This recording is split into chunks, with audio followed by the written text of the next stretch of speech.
My name is Randy Lothrop, and these questions are from my 4th Bell calculus class. So here we go.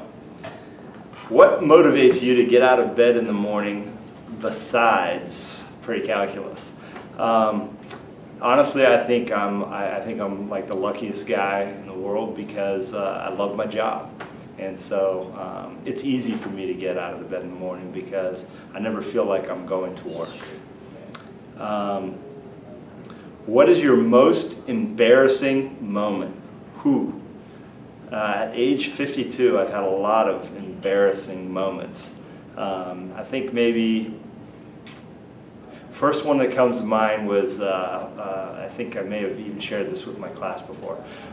First day that I was going out on a date, or not even a date, to see this girl at Ohio State that I really liked and I was trying to impress, and we just went jogging together, and I basically tripped on the sidewalk and fell on my face. That was a pretty embarrassing moment. Who is your least favorite student? I would rephrase least favorite to being maybe most challenging student, and I would say even then I can think back maybe 20 years ago when I was, or even more than that, when I first started teaching. And my most challenging students usually ended up also becoming the students that I ended up learning how to grow as a teacher and as a person. And so even though they may have been the most challenging student, they brought out the best in me. So why did you start saying giddy up?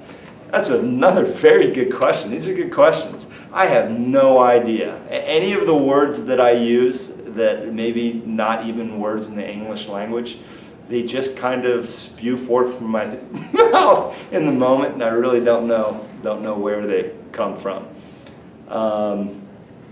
Do you love Woody? I love Woody. I love you, Woody, if this was your question. Woody's a great guy. He reminds me of Clark Kent, Superman. And I love how when you embarrass him, his ears turn red. If you could go anywhere in the world, where would it be? I would love someday in my life to visit Jerusalem. So Israel would be the place that I would like to visit more than anywhere else in the world. Why are you always so happy? I just feel.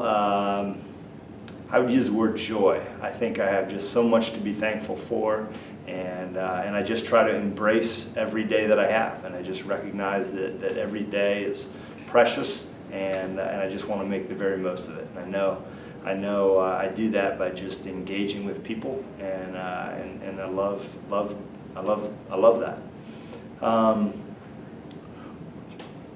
Would you consider giving me your eyes if mine were poked out? Yeah, that's just a weird question.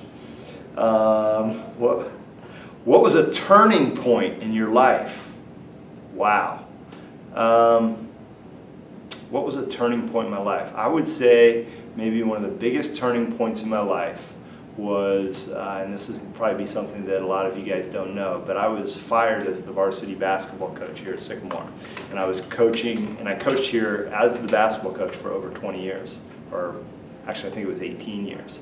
And I kind of defined myself as a basketball coach. Everything that I had done up until that point was really focused around building a basketball program and being a basketball coach. So that was a really tough thing for me. It was a surprise to me. I didn't know that it was coming when it happened. And at the same time, it really, I'm so happy that it happened, and there have been so many things that has opened doors and freed time in my life to be a better dad, a better husband, to be a better teacher, and really just to make investments in people's lives that I wouldn't have had the opportunity to do. So that was a huge turning point for me. What's your favorite song, musician? I don't know if I have. I think I'm I like a lot of different music. Depending on my mood and where I'm at and what I'm doing, so I don't know that I really have a favorite musician. If you weren't a math teacher, what would you do instead? These are great questions. I have a passion for inner city ministry. So when that day comes that I retire from teaching, I think that I'd like to really engage in something that involves with inner city youth. Would you rather fight 100 duck-sized horses or one horse-sized duck?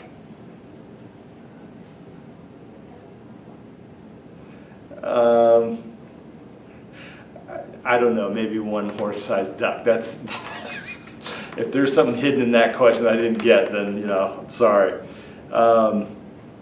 What's the weirdest answer anyone has ever written on a test? I think the weirdest thing is when I get a test where someone has no clue what's going on, and so they just doodle all over their test, and they're really good doodlers. So let's see. Do you have a favorite class or bell you teach right now? I would say in general that I love teaching high school kids. I think I'd be a horrible elementary school teacher. I think I'd be a horrible junior high teacher. And I truly love any high school class, but I probably, if I had to choose, I would say I probably enjoy teaching seniors the most, because they're just kind of at that crux and point in their life where they're about to kind of go out on their own, and I love to be a part of that transition. Do you miss your hair? I'm just kind of happy that it looks like my hair might just grow back, but I really didn't have that much in the first place, so no big deal. Are your family photos awkward considering your daughters are around 6 foot? Oh, I hope they see this now. No, our family photos aren't awkward because we're all tall. Our photos are awkward when we're taking pictures with people that aren't tall. So there you go. Have you always wanted to be a teacher? I can tell you that I actually went to Ohio State and I was not going into teaching, and I was going into a profession where I just felt like I would be able to make a whole lot more money than I would teaching. And it took me 2 years to figure out that what I really needed to do was pursue what I was passionate about, as opposed to what I thought I could do to make a lot of money. And I'm just so grateful for that decision and what I'm doing, because again, I couldn't be happier doing what I'm doing. Great questions, guys. Thanks.